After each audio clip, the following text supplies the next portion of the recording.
Kita ke Tiongkok yang sedang mempromosikan digital currency yang disebut dengan e-yuan. Ditambah, mereka sedang membangun jaringan yuan trading center di berbagai negara dunia seperti di Hong Kong, Singapura, dan beberapa negara Eropa untuk bertransaksi internasional dua negara misalnya dengan Rusia membuat kemudahan di dalam transaksi penggunaan non-dolar. Itu intinya. Kebutuhan non-dolar, terutama yuan, meningkat. Hal ini terjadi karena melonjaknya kebutuhan BBM dunia yang menguras cadangan dolar banyak negara. Negara lain yang paling gencar melakukan dedolarisasi selanjutnya adalah India, di mana India telah merubah 44% transaksi luar negerinya dalam tahun 2022 ini saja sudah tidak memakai dolar lagi, menjadi bertransaksi menggunakan mata uang negara masing-masing. Apa beda India dengan Tiongkok dan Rusia?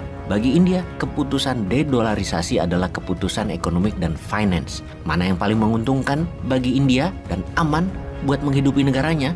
Namun, bagi Tiongkok dan Rusia, bernegaranya beda. Keputusan dedolarisasi adalah keputusan politik bagi Tiongkok atau Rusia. Keputusan yang memang menantang dolar, menantang Amerika. Itulah yang dikatakan Bosman. Indonesia, kita ini niru kayak India dulu saja. Walaupun rencana besarnya menantang Amerika juga nantinya, juga menyeimbangkan ke Tiongkok dan Rusia nantinya. Tapi perlahan kita kayak India dulu saja. Rusia dan Tiongkok dengan sengaja mengintegrasikan kekuatan politik Putin dan Xi Jinping dengan menggabungkan kekuatan ekonomi kedua negaranya diikat jadi satu kesatuan. Di bulan Juni 2022 ini, transaksi yuan dan rubel di pasar spot, mata uang tertinggi dalam sejarah dua negara adalah senilai 48 billion US dollar. Apakah transaksi tersebut cukup besar untuk menggantikan dolar? Saat ini, mungkin jawabannya tidak. Dolar yang masih terikat dengan BBM dunia tetap mencengkram kuat. Sekarang kita berikan angka pastinya akan pengaruh dolar di dunia saat ini. 60% cadangan devisa dunia di banyak negara adalah dolar. Dijaga oleh bank sentral negara masing-masing. Yang berikutnya adalah 70% transaksi dunia global trade masih menggunakan dolar. Memang turun jauh sejak tahun 2015. Merubah itu semua memakan waktu lama.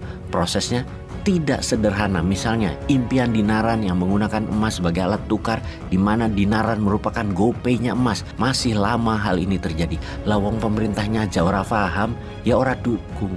Kembali ke melawan Amerika.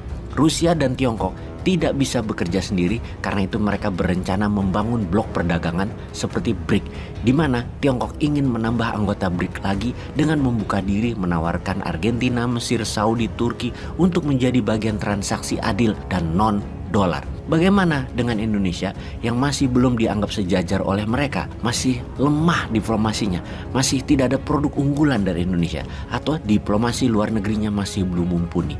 Souvenir G20 saja untuk kepala negara masih belum kelas dunia dan tidak ada unsur wow-nya. Kok mau diperhitungkan untuk jadi bagian bolo pasukan untuk melawan hegemoni Amerika yang akan membuat Indonesia menjadi lebih untung ekonominya dengan transaksi pakai rupiah? Lah masih cari utangan dolar gitu kok, masih mabok dolar, yang gak diajak lah sama BRIC dan kawan-kawannya. Sungguh, transaksi antar negara pakai rupiah itu sangat menguntungkan Indonesia. Keren kalau transaksi pakai rupiah ke Tiongkok dan ke Rusia misalnya. Walau kita tahu menantang dolar adalah menantang Amerika. Menantang Amerika Serikat dan menjadi kawannya Tiongkok itu citranya, di mana Tiongkok jelas-jelas menggunakan kekuatan ekonomi untuk mendominasi dunia. Sama aja sih ujung-ujungnya Tiongkok sama Amerika itu dua-duanya sebenarnya cari keuntungan dirinya sendiri lebih besar. Cuman posisi Indonesia itu jangan yang dirugikan dalam transaksi dua negara, itu penting. Apapun transaksi dengan negara manapun, transaksi dua negara atau lebih, Indonesia jangan yang jadi rugi. Indonesia jangan jadi jongos, sumber daya alamnya diambilin. Juga ada baiknya kita menengok cara Rusia berperang yang bukan hanya perang militer namun sangat cantik bermain dalam perang currency, perang energi, dan saat ini segera dimainkan oleh Rusia adalah perang pangan. Ketika Gazprom menutup Nord Stream 1 membuat Eropa Barat kepanasan dan bakal kedinginan serta memukul harga energi rumah tangga yang sudah naik 300% di Eropa, maka langkah selanjutnya dari Rusia adalah serangan atas pangan. Pemerintah Putin jelas tarik dukungan NATO ke Ukraina dan lepas sanksi ekonomi ke Rusia. Itu maunya. Eropa saat ini mengalami masa kegelapan terburuk di zaman modern ini karena Rusia membatasi energi Eropa. Baru-baru ini dalam forum regional Timur Jauh, Putin mengatakan Rusia akan menang perang di Ukraina dengan Eropa, di mana Eropa akan dibuat kedinginan dan kelaparan. kelaparan dengan akan menutup pelabuhan terakhir Ukraina dan akan memblokade kapal di Laut Hitam di Black Sea. Kemarin Putin mengizinkan mengirim grain, pupuk keluar dari pelabuhan dan ternyata bukan untuk negara berkembang dan negara miskin di Afrika dan Asia, malah untuk negara maju Eropa. Dan bagi Putin ini pengkhianatan perjanjian. Sudah tetap diembargo Rusianya, minta pangan dilepas, ternyata buat memberi makan negara Eropa yang kaya dan sombong. Putin mengatakan dari 80 kapal yang diizinkan lewat dan beroperasi, hanya 2 yang untuk negara miskin, sisanya ke negara kaya. Putin kembali ngamuk.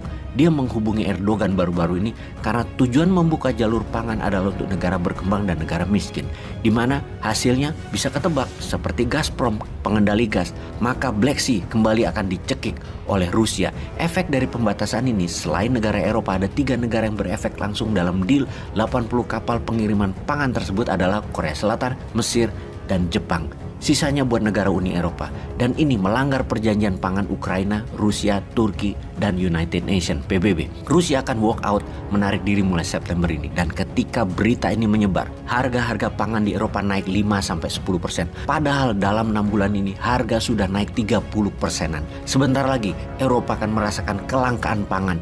Sebuah karma mungkin atas perilaku mereka menjajah Afrika dan Asia di masa lalu. Kita lihat saja nanti.